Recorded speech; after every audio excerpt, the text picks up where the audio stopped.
Estamos no 9º episódio e vamos para Norte para conhecer uma minhota de Gema. Nasceu em Angola, mas viveu os primeiros anos de vida em Braga. Adora a cultura do Minho e consta até que bebe o café numa chávena de lenços dos namorados, uma tradição bem portuguesa. É professora de Ciência Política e Relações Internacionais, doutorada em Sociologia, é eurodeputada desde 2019 e diz que não é uma missão, não é uma profissão, mas é uma missão. Isabel Carvalhais, os eurodeputados são assim uma espécie de super-heróis? Já que fala nisto de ter uma missão? Todos somos super-heróis. Antes de mais, obrigada pelo convite, é um prazer estar aqui consigo. Não, todos somos super-heróis no nosso dia-a-dia, daquilo que fazemos. E quando digo aqui missão é num sentido muito humilde. É um trabalho que nós temos em defesa dos cidadãos portanto, é isso que nos move, é isso que nos deve mover, é assim que eu vejo. Portanto, não vejo isto como um emprego, uma profissão. É de facto uma missão que nós temos e uma oportunidade de fazer algo diferente e melhor por todos, pelo coletivo. Mas tem de facto poder para mudar alguma coisa? É para isso que serve o Parlamento Europeu. O Parlamento Europeu não é como noutros tempos um órgão, enfim, mais consultivo, é verdadeiramente um co-legislador portanto, isso tem que estar sempre presente no nosso trabalho, no dia-a-dia, porque, de facto, quando somos chamados a participar no processo legislativo, efetivamente estamos a ajudar na construção de leis, na construção de direito europeu e, portanto, acaba por ter um impacto na vida das pessoas, das mais variadas formas e digamos que é se calhar uma participação algo indireta ou diluída, portanto nós não sentimos tanto, mas está lá, isso é uma enorme responsabilidade porque o Parlamento é de facto, o Parlamento Europeu é um co-legislador muito importante. E a Isabel, em pequena, já era assim, construidora de coisas. Quando veio de Angola, veio com que idade de Angola para Braga? Eu vim muito pequenina, eu vim com 2 anos e meio e fui para Braga. Até que idade esteve em Braga? Eu estou sempre em Braga. Está sempre em Braga. Eu depois, de facto, fui saindo de Braga porque fiz o meu doutoramento fora, em Inglaterra, portanto, tenho tido essa possibilidade, no fundo, de conhecer outras realidades, mas Braga é sempre a minha base, vamos dizer assim, e é o local onde retorno, aliás, semanalmente. E faço... Todas as semanas? Todas as semanas. Era algo que eu achava que seria impossível de fazer no início, mas faço por questões familiares, porque eu sinto que assim é que sou feliz e faço os meus felizes também, e faço porque é uma forma de estar também em contacto com as pessoas, porque uma das nossas funções também, eu assim entendo, é termos proximidade com os nossos concidadãos, aqueles que nos elegeram, e portanto, dentro do possível, apesar da pandemia ter vindo a afetar aqui muito esse ritmo que eu já estava a criar, ter sempre contacto com as escolas, com as instituições e, portanto, ir ao terreno portanto, Braga continua a ser o meu espaço de residência, vamos dizer assim. E porquê este amor aos lenços dos namorados? E para quem não sabe, o que é que são? Os lenços dos namorados fazem parte, é um património cultural, enfim, muito importante na região do Minho, muito em particular, por exemplo, para Vila Verde, mas não só. Braga também, obviamente, que abraça os lenços dos namorados e deve ter sido uma inconfidência que alguém lhe fez, porque eu de facto tenho umas lindas chávenas de lenços dos namorados no Parlamento, no gabinete, que foi uma oferta precisamente muito simpática do primeiro grupo de visitantes, mulheres do Minho, que eu levei ao Parlamento Europeu. Portanto, é uma paixão que eu acho que muitas pessoas têm, porque são muito bonitos, são simples, são alegres. E são para usar quando já temos idade para casar, não é? É isso que diz a tradição? Pois, os lenços tinham de facto essa função de passarem mensagens de disponibilidade ou de indisponibilidade do ponto de vista sentimental. Hoje em dia, mais do que isso, eles falam da identidade das nossas terras, das nossas gentes e revelam-nos e demonstram-nos de facto o quão importante é nós olharmos para estas tradições que falam de nós, da nossa identidade e acarinhá-las. Porque elas têm viabilidade económica, desde logo, porque elas continuam a falar às pessoas mais novas, portanto não são uma coisa que tenha ficado presa lá atrás, e porque falam de facto de nós, daquilo que é a nossa identidade também ao longo dos tempos. E nesta mala, traz algum objeto do Minho ou nem por isso? Eu acho que tenho aí um objeto do Minho. Posso ver? Pelo menos um está aí, que é do Minho. Então, o que é que será do Minho aqui? Os búzios não. Aqui búzios. Tem aí uma coisa, não, esse não é do Minho, depois eu vou explicar. São do Minho? Tem as maçãs são do Minho? Tem essa maçãzinha, posso sim. dar uma trinca, não sei se foi lavada, se calhar melhor não. Mas tem essas 2 lindas maçãs que são da porta da loja. Ok. E porquê é que eu as trouxe? E eu acho que elas são maravilhosas, porque elas representam várias coisas aqui. Estas maçãs da porta da loja fazem parte de uma variedade muito rústica. Tem esta coloração, pois há uma certa diferença, enfim, têm este aspecto, são algo aciduladas, costumam amadurecer já tardiamente e têm de facto aqui uma mensagem importante. Primeiro, são muito resilientes. É um tipo São difíceis de comer, então? Não, Duram é é ao muito tempo. contrário. Exatamente. Não apodrecem São cedo. resilientes porque elas resistem a muitas pragas, a muitas doenças. Depois gosto muito delas pela simplicidade. Elas são o que são. Elas não têm aquele aspecto, se calhar, bonito, brunido, interessante de algumas variedades, mas são assim. E duram imenso. Elas duram até à Páscoa, com algum cuidado, e não precisam de frigorífico. E sabem bem? Sabem muito bem. E elas são muito importantes porque há todo um conjunto há toda uma riqueza de biodiversidade, sobretudo de variedades regionais, que muitas vezes as pessoas não conhecem. Não conhecem porque foram sendo esquecidas, porque eram vistas como menos comercializáveis. E, por exemplo, só para ter uma ideia, na região do Minho há mais de 100 variedades regionais de maçãs. E isso é fantástico, é um património natural e cultural, porque depois há uma série de tradições que estão associadas a estas maçãs, que se comiam e que se comem, por exemplo, na noite de consoada. Tradicionalmente no Minho, por exemplo, com vinho verde tinto e açúcar, não é para todos, mas também há a versão do mel e da canela e do vinho Porto, enfim, para quem quiser. E de facto mostram também uma coisa muito importante, é que algo que pode parecer uma maçã, neste caso uma variedade antiga, na verdade ela tem futuro.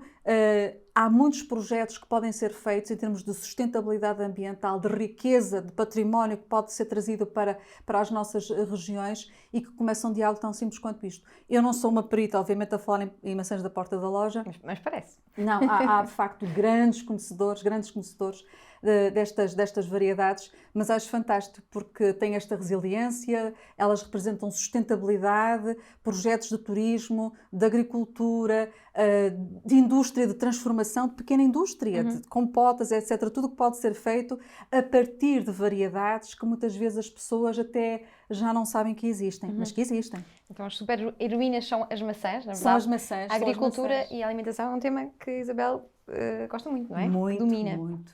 Dominar não direi, mas como se preocupa. Gosto muito, que me preocupo muito, sem dúvida. Já vamos falar sobre a segurança alimentar. O que é que tem aqui mais? Uma máquina fotográfica?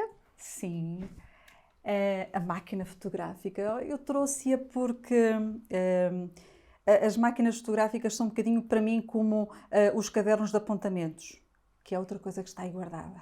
Eu sou uma escritora, entre aspas, uma escrivadora incorrigível, eu escrevo imenso, gosto muito de escrever, mas depois faço o mesmo que faço com as fotografias.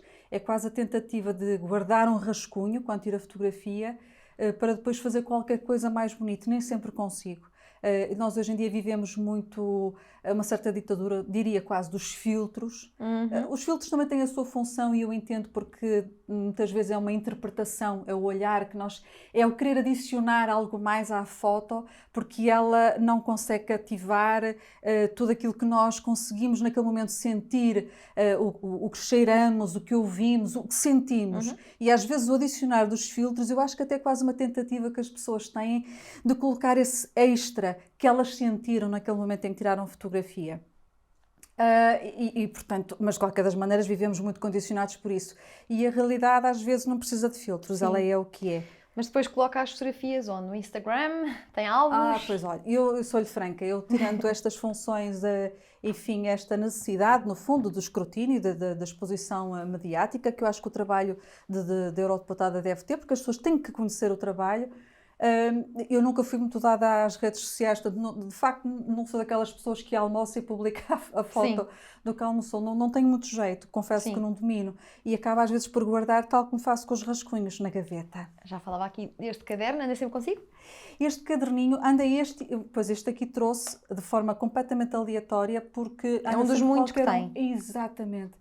E cada um, para mim, eu começo sempre como... Eu acho que é uma atitude também que a gente deve ter na vida, pronto, e que me acompanha. Eu começo sempre com um grande otimismo. Portanto, eu vou conseguir agora, é desta que eu vou escrever aqui qualquer coisa que faz sentido, ou um poema, uma pequena narrativa, é agora que eu vou dar continuidade ao conto que eu ando a fazer, em não sei quem, sei que mais. E a dada altura isto já está transformado em agenda, está transformado em notas para dizer numa entrevista qualquer, etc, etc, etc. Portanto, fica completamente desvirtuado. E sempre que eu adquiro um caderninho, novamente esta vontade de fazer qualquer coisa de novo e mais bonito e etc. Mas são uma companhia fiel. E não costuma fazer notas no telemóvel, por exemplo? Agora não. Normalmente não? É sempre nos caderninhos? Tem aqui também o hábito do caderninho. Um livro, o meu livro de política, de Jorge Sampaio. Sim. Porquê? Olha, este aqui foi mesmo... Coloquei-o aí na malinha propositadamente, porque eu acho que é muito importante falarmos da política às crianças e aos jovens. Eu comprei este livro há alguns anos para o meu filho, muito antes até de eu pensar que algum dia teria esta aventura de estar no Parlamento Europeu, essencialmente porque sou professora de ciência política e comecei a perceber a necessidade do meu filho também perceber o que é isso da política. E eu acho que nós caminhamos por vezes, para situações de enorme polarização na nossa sociedade, em que as pessoas não entendem a função da política, do político, têm ideias muito distorcidas, deturpadas, negativas, e que é muito importante que as pessoas percebam o que é isso da política, a nobreza do espaço político, que é de todos, porque é o espaço da polis, é o espaço em que nós todos podemos construir o bem comum. E este é um livro muito simples, de um homem absolutamente extraordinário e muito generoso. Até nisto se revela a sua generosidade, porque ele fez esta partilha da sua visão do que era a política e do que é a democracia, a pensar nos mais pequenos. E portanto, eu na altura comprei este livro e pensei hoje em trazê-lo para dizer às pessoas que é importante falar da política com os mais pequenos, não menosprezar a capacidade que os mais pequenos têm de perceber a importância de uma cidadania ativa e participativa. É um dos graves problemas, não de agora, mas eu diria assim, desde sempre, é o modo como nós encaramos as crianças como adultos em miniatura, ou como seres em potência, alguém em potência, como se ainda não tivessem capacidade de discernir, de decidir. Claro que têm que ser acompanhados e temos que os ajudar nesse processo, mas as crianças são muito mais crescidas, vamos dizer assim, para entender a política do que nós pensamos. Mas como é que explica o que é política ao seu filho? Ele entendeu tudo a partir deste livro? Ou teve que fazer umas notas adicionais? Não, ele vai percebendo a importância e houve uma coisa que ele, pai com 9 anos, me disse assim: eu já percebi o que é a verdadeira política. Eu fiquei, deixa-me cá ver o que é que vem dali, o que é isso da verdadeira política. E ele disse: a verdadeira política é só quando há democracia. E eu pensei, este rapaz vai longe com 9 anos. Mas é o entender que eu gosto muito de ver isso, ele agora tem 14 anos, mas é ele perceber que é verdadeiramente no contexto democrático em que todos participam, têm a sua opinião, têm a sua visão, que nós construímos algo em comum, que construímos o futuro coletivo. E ele vai percebendo, vai intuindo isto, vai vendo isto e, portanto, algo que me deixa muito satisfeita e que eu acho que é importante é que as crianças não pensem que a política se reduza, enfim, àquele cotidiano das quesílias partidárias ou enfim, a determinados casos que muitas vezes são explorados, que não deveriam acontecer. A política, de facto, somos todos nós que a fazemos. Porque é o espaço da decisão coletiva. Portanto, todos somos chamados a esse espaço. Temos de ter uma visão mais alargada e mais integradora do que é a política e de alguma maneira, todos nós, enquanto políticos, vamos dizer assim, temos sido responsáveis no passado, talvez, por um certo enviesamento, para além de toda a nossa história. Em Portugal, por exemplo, que explica algum distanciamento cultural que as pessoas têm em relação à política. Eu já tenho aqui alguns na mão, faltam ainda outros, que são búzios. De onde é que vêm estes búzios? Esses búzios têm uma história muito simples. Eles fazem parte de uma... é classe... Não sei se dá para ver, são muito pequenininhos. São muito pequeninos. Mas estão bem estimados, posso são muito pequeninos. Garantir. São dos gastrópodes da classe. Tem um nome científico, são trívias monacas. Não interessa, porque nós conhecemos isso pelos beijinhos. E porquê é que eu trouxe os beijinhos? Em primeiro lugar, porque é uma paixão que eu tenho quando vou à praia, eu gosto de procurar búzios e esses sempre foram os da minha eleição desde a infância. São muito comuns, precisamente, nas praias do norte, do litoral norte português, porque eles são muito comuns em todo o Nordeste Atlântico e espalham-se até desde o mar da Irlanda até cá ao fundo, também no Mediterrâneo também os encontramos e no Norte da África. E escolhi-os porque eles me devolvem à infância, porque eu consigo... no fundo, ser outra vez criança com o meu filho. Quando ando na praia, por exemplo, em Troia à procura de beijinhos, também o faço, não tenho tanto Troia, é mais de facto nas praias do Norte, e também por uma coisa muito simples. Não há ninguém que, já de alguma idade, que eu conheça e que se lembre dos beijinhos, que não diga assim, de antes eram muitos e agora quase que não se encontram nas praias. E isto também nos alerta para aquilo que é a importância de protegermos a biodiversidade. Eram, de facto, muito comuns na minha infância. E eu lembro-me do meu pai apanhar, enfim, largas mãozinhas dessas nos dias que tínhamos de férias na Póvoa de Varzim, e agora é muito mais difícil encontrá-los. E, portanto, também nos mostra que as coisas, que a natureza, de facto, vai reagindo àquilo que são os nossos comportamentos, e tudo está interligado. É um búzio muito simples, muito pequenino, mas que tem toda essa graça, essa simbologia de devolver também desde logo à infância. Preservem os beijinhos, porque gostamos todos muito de beijinhos. Vou fechar aqui a sua mala. Porquê sociologia? A sociologia é sempre parte desta vontade de conhecer, de entender melhor a sociedade, o comportamento do indivíduo, na sua relação com os outros, na sua relação com as instituições, muito em particular aqui com o Estado. A sua tese é uma espécie de intersecção entre a sociologia e a política. Em que é que se baseia?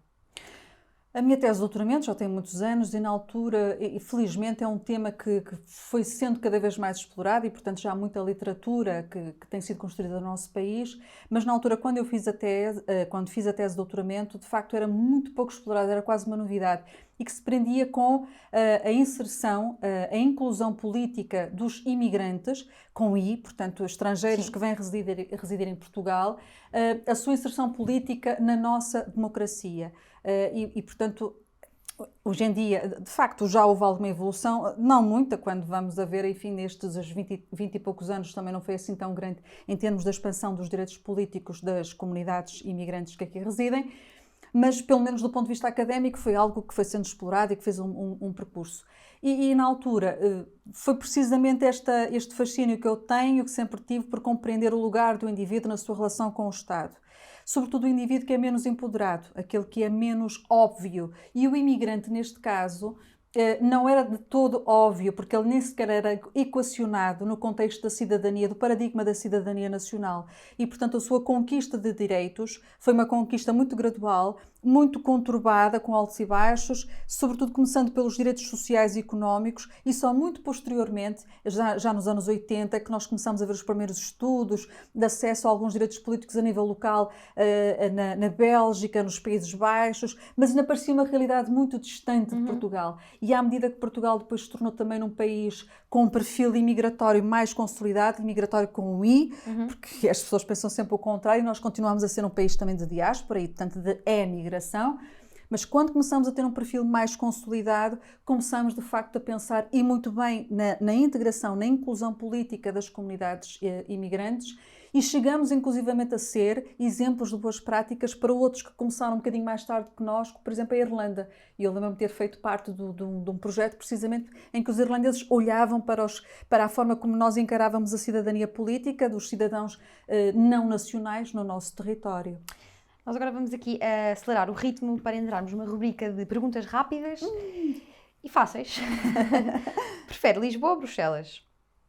Braga. Gosto de todas, vá. Braga ou Bruxelas? Esta é fácil. É Braga. Bruxelas ou Estrasburgo? As duas.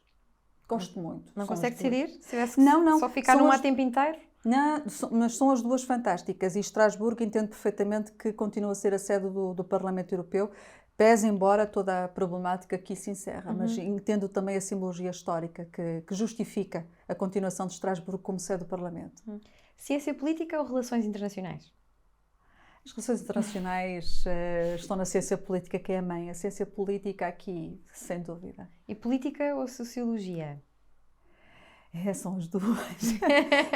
É muito complicado. Eu disse que era fácil. É verdade. Não é fácil, não é nada fácil, não é nada fácil. Mais a sociologia política, a disciplina de sociologia política. E a Universidade de Warwick ou a Universidade do Minho? A Universidade do Minho, Universidade do Minho, sem dúvida. Mas quando estudou em Inglaterra, chegou a viver lá ou fazia à distância? Sim, vivi lá durante 3 anos, o período em que estive a realizar a tese de doutoramento na Universidade de Warwick. E portanto, foi um período interessante, mas também não desfrutei tão plenamente dele como poderia, porque no fundo o meu objetivo era voltar à Universidade do Minho e dar continuidade à vida profissional e familiar que eu já tinha começado e, portanto, o Warwick foi muito importante, mas não é assim um período que eu recordo com saudosismo. Foi importante e foi bonito, mas teve o seu tempo. E se não pudesse votar no PS, e tendo em conta que o voto foi uma coisa difícil de conseguir, em qual deste partido é que votaria? PSD ou LIVRE?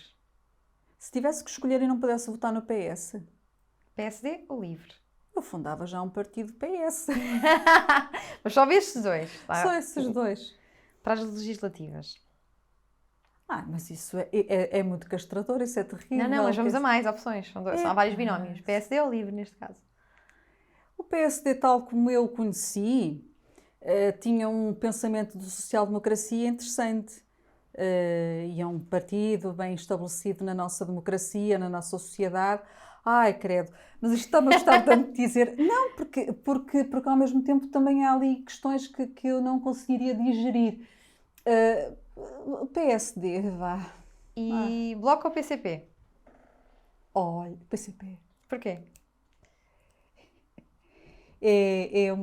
Não sei explicar muito bem, mas a minha costela de esquerda, se me tiver que puxar para a esquerda, leva-me mesmo para o PCP. CDS ou IEL? Oh, valha-me Deus. Esta parte é muito difícil. O menos má. Pronto, um CDS, mas um CDS que eu já conheci e que agora está assim um bocadinho, portanto, um outro CDS, Sem o Chicão?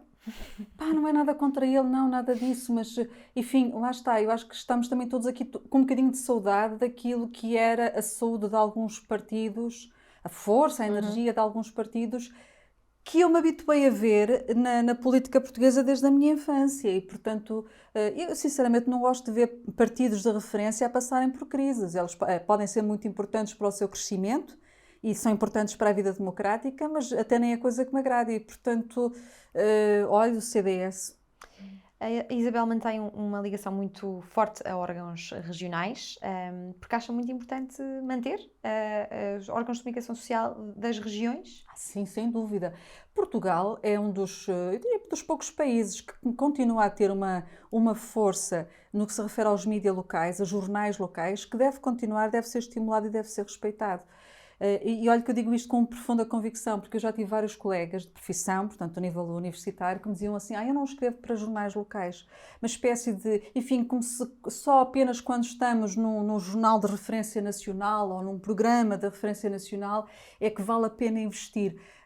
Todo o espaço local, de um jornal local, é um espaço de cidadania em que nós até devemos estar gratos por termos a possibilidade de demonstrar a nossa opinião e de conversarmos assim com os eleitores e com os leitores, os cidadãos da nossa cidade, da nossa região.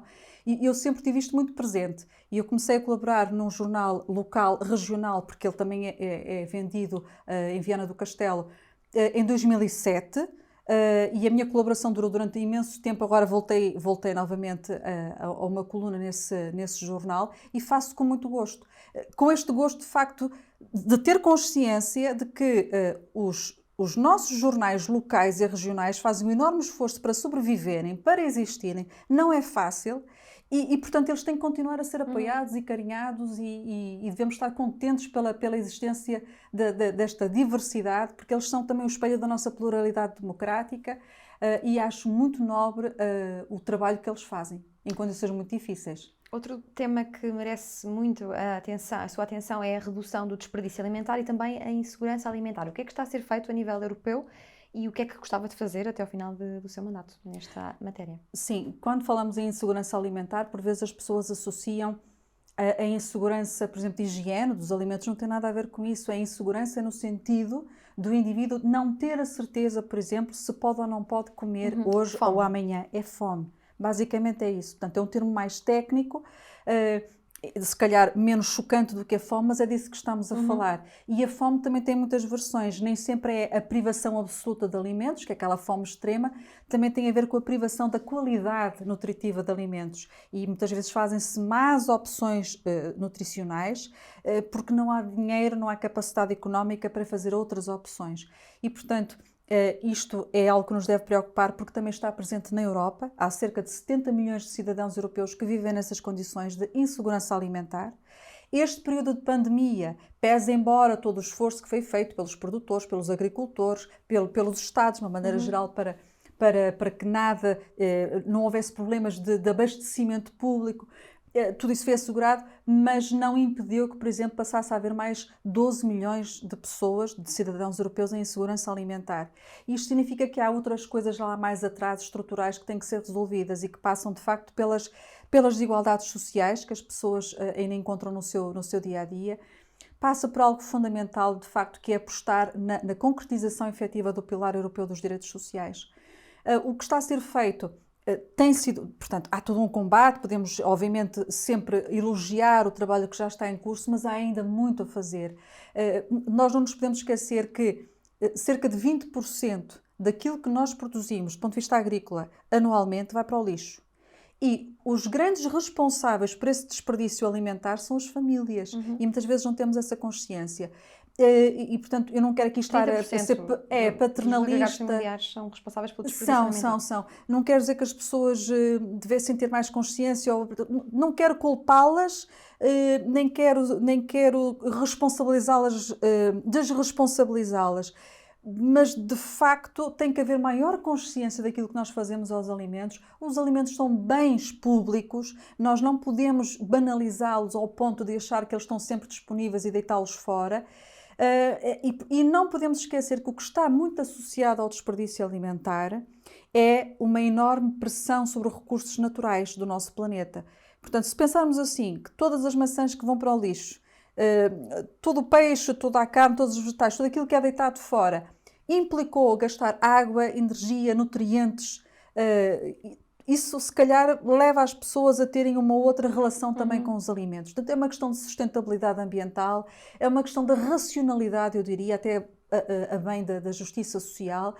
E aquilo que eu tenho feito, por exemplo, como membro da Aliança Parlamentar de Combate contra a Fome e a Má Nutrição, é um contributo modesto, mas que eu faço de forma empenhada, como, por exemplo, recentemente ajudei à tradução, patrocinei a tradução dos manuais da FAO, que procuram ensinar as crianças em diferentes etapas do seu desenvolvimento, desde os pré-escolares mais pequeninos até aos pré-adolescentes, ajudá-los precisamente a evitar o desperdício alimentar. E foi um projeto que eu adorei, porque de facto, quando eu falei com a FAO, não existia a tradução em língua portuguesa. Falei com o nosso Ministério da Agricultura, que também se mostrou muito receptivo, e portanto isto foi uma parceria também com o Ministério da Agricultura, e o lançamento foi feito agora precisamente no Dia Mundial da Luta contra o Desperdício Alimentar. A agricultura na União Europeia é também um tema que interessa muito. Isabel Carvalhais, dizem-me que não se esquece dos agricultores com quem trabalha e que é muito preocupada com eles. Como é que estabelece essa relação? Esta relação é feita de duas maneiras, vamos dizer assim. Por um lado, estamos em contacto com as pessoas, obviamente que percebemos os desafios que enfrentam, as dificuldades, os receios que enfrentam. Mas depois, uma forma que nós temos de lhes responder, para além de dizer eu sei, eu compreendo, é tentarmos no terreno alterar dentro do possível, construir dentro do possível políticas que possam ir ao encontro das suas necessidades. E é isso de alguma maneira que eu procuro fazer no meu trabalho da Comissão da Agricultura e do Desenvolvimento Rural, em que tenho tido alguns dossiês relevantes. Um deles foi precisamente a opinião desta Comissão sobre a estratégia da biodiversidade, em que eu procurei que estivesse muito presente também a dimensão do agricultor.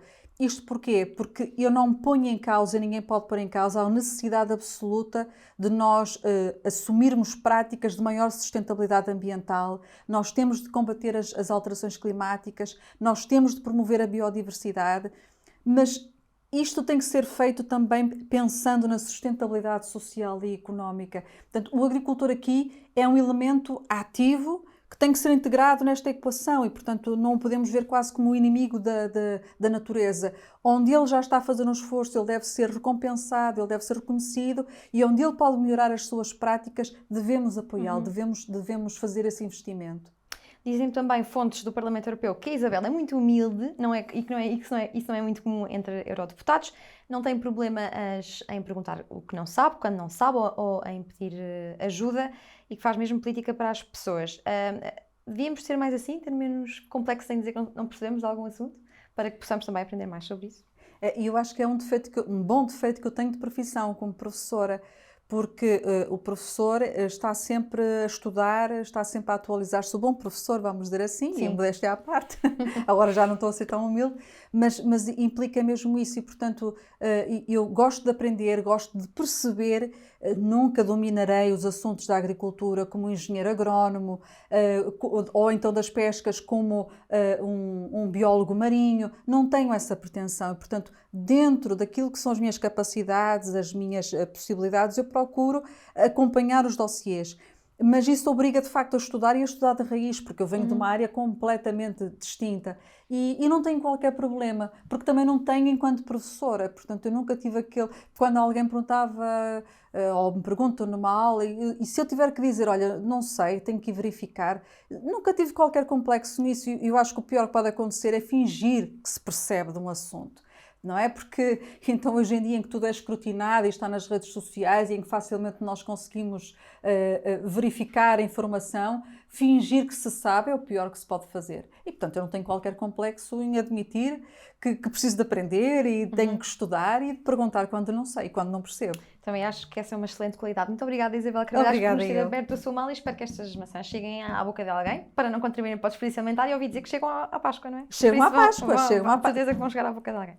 Muito obrigada. Ótimo, obrigada.